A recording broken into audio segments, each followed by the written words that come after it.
Back with us for the first time in 2022, looking at the wool market. It's Stephen Reid from Michell Wool. Great to have you back, Stephen. It's a pleasure to be here. Best wishes. Thank you. Look, we have missed the first week of auctions for this 2022 calendar year. Tell us how those went, and then indeed how they went the following week. Yeah, exactly. Strong start to the new year. And from a wool point of view, it's kind of the back half of the season. From a wool point of view, it starts in July and we finish in pretty much June. But for 2022, opening week was strong, good offering, and certainly good competition, mainly from China as always. But certainly the Europeans were in there having a go, and even India's sparking up again. This week was even better, and the indicator went up a further 3 cents with a real strong focus on superfine wools. Yeah, and on the currency front, are we being helped on the price front by where the dollar behaving itself? A little bit, but I guess the general view is when the dollar moves up and down against euro or against the US dollar, it should reflect in the wool market. It doesn't work like that. The supply chain's so long, it takes a bit of a lag. But certainly, regardless of the currency, Aussie prices, which is what growers see, they get paid in Aussie dollars, it's pretty handy.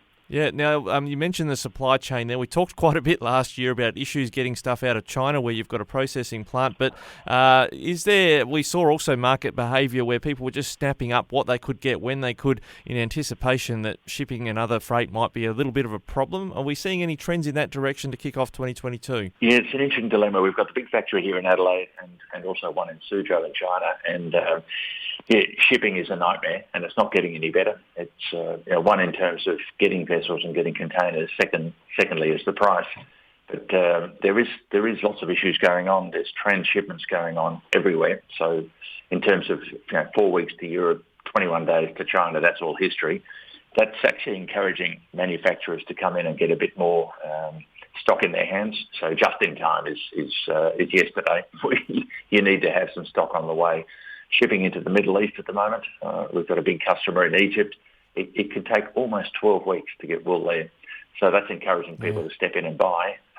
It also has a flow-on effect to cash flow.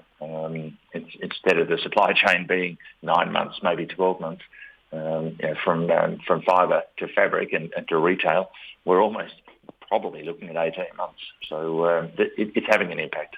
Yeah, now, we've got to keep on a watching brief, I think, this year, this announcement by the federal government late last year that was going to try and throw some money into possibly improving either in Australia or near to Australia processing capability. You're in a processing game yourself.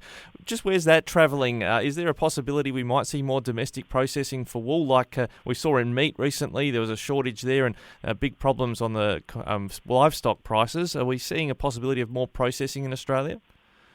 Oh, Ricky, we're all over that. We're the biggest processor in the country. We're working very close with Wool Producers Australia, which is probably the peak body for the growers. We're working closely with the federal government. There's lots of projects on the go at the moment.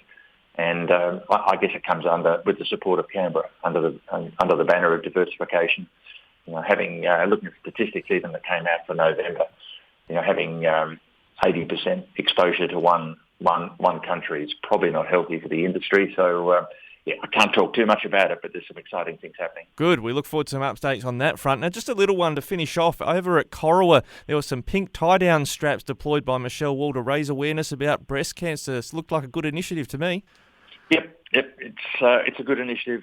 We're part of the local community. A lot of our depots in New South Wales, Victoria and South Australia get involved in sporting clubs and also medical issues as well.